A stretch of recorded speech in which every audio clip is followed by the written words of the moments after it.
नमस्कार बच्चों, जय हिंद। तो आज का अपना टॉपिक सदिश है।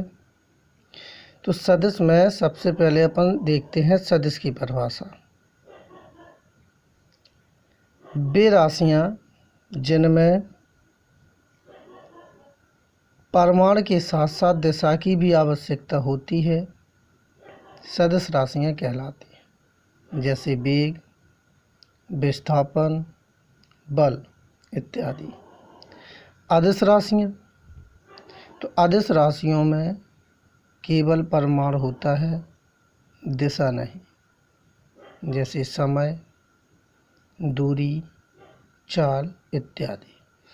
तो अदिश राशियों में केवल परिमाण की आवश्यकता होती है, जबकि सदिश राशियों में परिमाण के साथ साथ दिशा की भी आवश्यकता होती है। अब मान लीजिए जैसे अपन कोई वस्तु ए पर है और बी तक उसे जाना है, तो ए से बी तक जाने में जो चली गई दूरी होगी वो उसका परिमाण होगा और ए से बी की ओर उसकी दिशा होगी। अब मान लीजिए जैसे कोई सदिश है A B vector x i cap plus y j cap plus z k cap. तो एक्स आई कैप, एक्स उसकी परिमाण को प्रदर्शित करेगा, आई कैप दिशा को।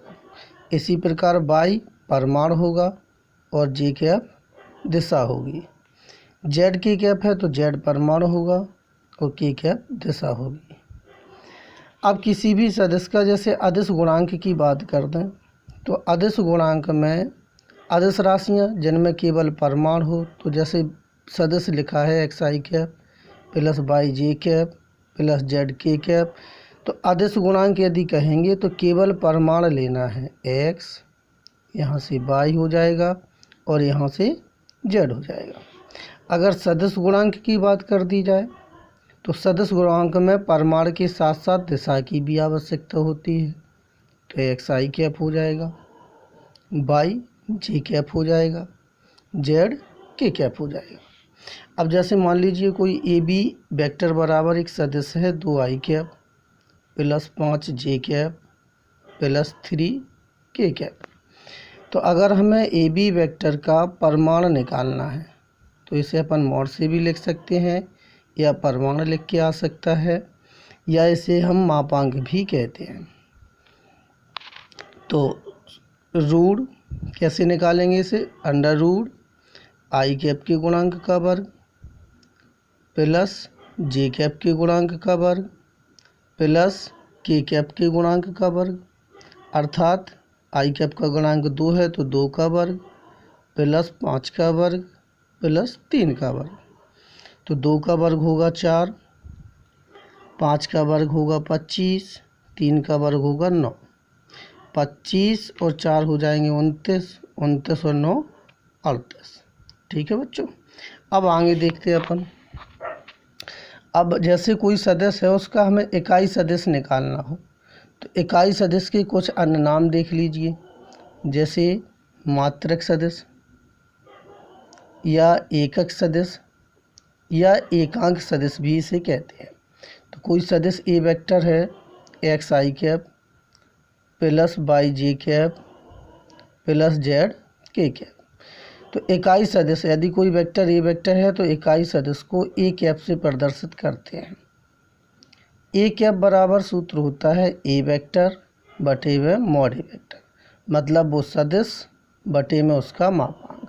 तो सदिश हो जाएगा x i cap plus y j cap plus z k cap बटे में मापांक है तो अंडर रूट आई कैप के गुणांक मतलब एक्स का वर्ग प्लस वाई का वर्ग प्लस जेड का वर्ग।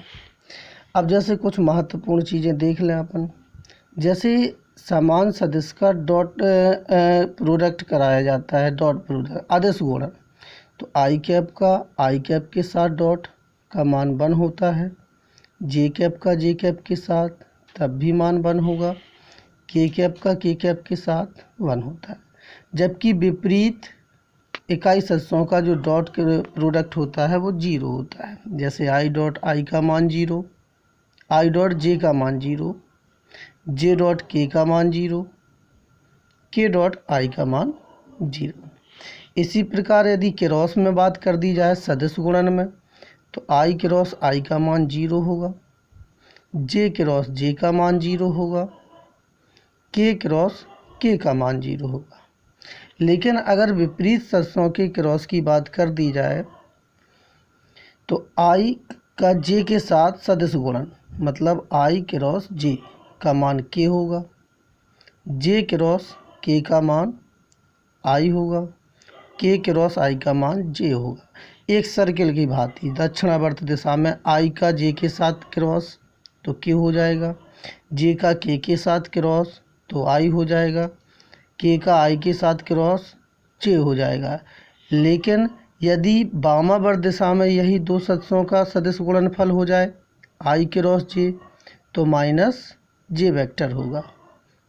मतलब विपरीत दिशा, जब दिशा विपरीत हो जाएगी तो चिन्ह विपरीत आएगा। ठीक है बच्चों।